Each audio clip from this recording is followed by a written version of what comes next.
The Doomsday Vault in Norway. This is Svalbard Global Seed Vault. It is a super secluded underground doomsday bunker that houses backup copies of most plants from around the world. They say the reason why they created this vault is just in case some or all plants on Earth became extinct from things like war or disease or natural disaster or sabotage, like if some large corporation hypothetically created, like, let's say, a soybean that turns all other soybeans infertile, then it would have a backup copy for that. But they didn't do that. That's not a thing. But this vault is so extremely secluded. It is on a tiny island in the Arctic Ocean, midway between Norway and the North Pole, buried 394 feet into the side of a mountain, so nobody's gonna get there. Bohemian Grove. I'm sure you've heard conspiracies of people worshiping demons here. This is a huge campground area in California where a lot of famous and powerful people have been seen, like some past presidents like Ronald Reagan or Richard Nixon, to even really powerful people like Charles Schwab or Bill Gates. But what's really weird is some of the rituals that occur here, and I'm not saying that everybody who goes here does these rituals, but there's definitely some weird stuff that goes on. There's this famous video that someone's secretly god of one of the rituals. It appears to be a bunch of robed men who are, keep in mind, billionaires and like CEOs and heads of banks that appear to be worshiping this idol that looks like a demonic entity, and they're also burning this fake sacrifice to the owl effigy. Some think that the reason these people do this is to get secret knowledge from these evil forces, or that powerful people are in these secret societies that like require them to do a humiliation ritual in order to be one of the powerful people. Others believe they're just messing around. It's just a joke. You know, they're just messing around. They're just pretending to worship the giant owl statue. It's all a joke. Haha. Metro 2 in Moscow, Russia. Metro 2 is a secret underground metro system in Moscow, Russia that's believed to have been built during the Soviet era. This network is said to have been designed specifically to transport Soviet leaders during wartime. The system is said to have multiple lines connecting key government locations such as the Kremlin, the FSB headquarters, and the government airport at Vinkovo. It also has supposed links to various bunkers and command centers like the town of Ramenki. Now, although there's no actual proof of its existence, it's very likely that it does exist based on the way that Soviet Russia moved and acted during World War II and the Cold War.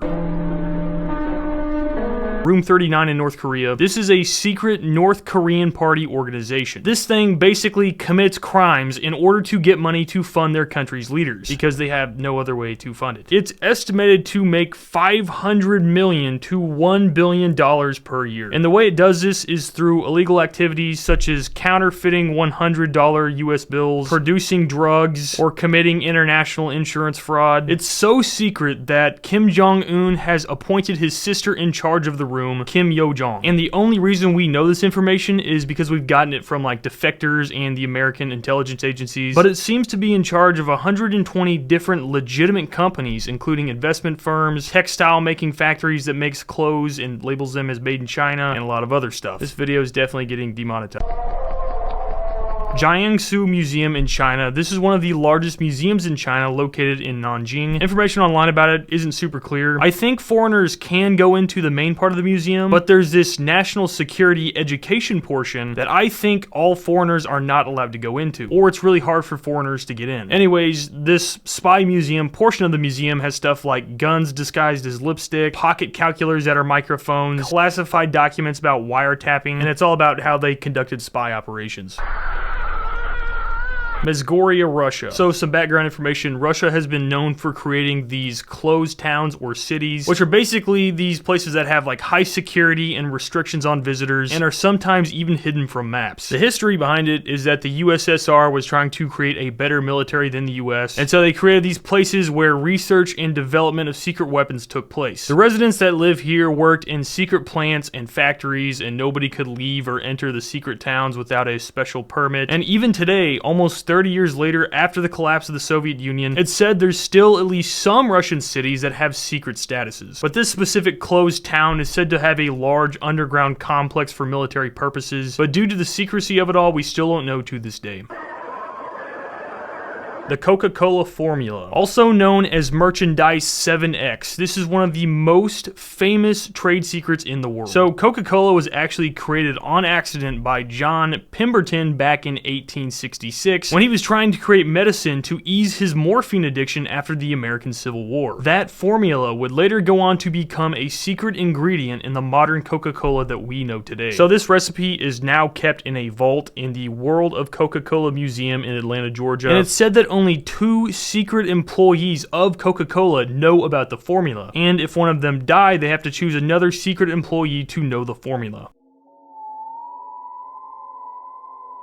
North Sentinel Island. This is kind of off the coast of India or Indonesia. This is an island that's home to the Sentinelese tribe of people that have been cut off from the world for basically ever. The story on their people is so crazy. A few boats have crashed there since 1867. There was this entire crew of Indian merchants back in the day where 106 people were stranded on the island and they were constantly fighting off the Sentinelese attacking them. And then in 1977, these fishermen wrecked their metal boat on the shore and the Sentinelese took the metal and it literally brought them out of the Stone Age. But yeah, they're a very violent tribe. They shot arrows and threw spears at a helicopter that was trying to check if they were okay after the tsunami in 2004. In 2006, they killed 2 fishermen that accidentally drifted too close to their island. And since all these accidents, it's now became illegal to be in a 5-mile radius of their island.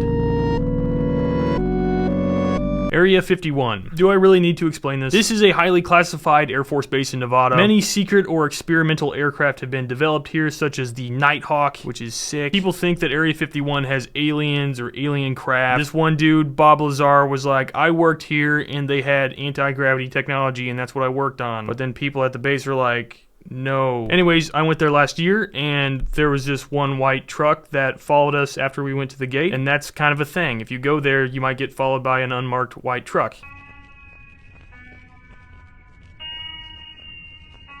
Vatican Secret Archives. This is a very real thing. The Vatican has 53 miles of shelving holding 35,000 volumes of books and writings from 12 centuries. These documents are on history, religion, and who knows what, but there's lots of secrets surrounding them. They're not accessible to the public. They're only accessible to scholars who undergo a thorough vetting process and are over the age of 75 years old. They're housed in this fortress-like part of the Vatican, and a lot of people have conspiracies about the archive, like they know things about aliens, or they have information that contradicts history, or secret war crime information, or mysterious teachings from before the Great Flood. Some even think they have the entire library of Alexandria in there. But, I mean, if they're not hiding anything, why wouldn't they make it public? Or at least be able to be read by everybody? Something I did find strange about this, I've talked about this in another video, the secret archives are technically not owned by the Catholic Church, but rather the Pope himself. So, it's kind of weird. Anyways, thank you guys for watching. Maybe someday we'll learn more about these secret places. See you in the next one.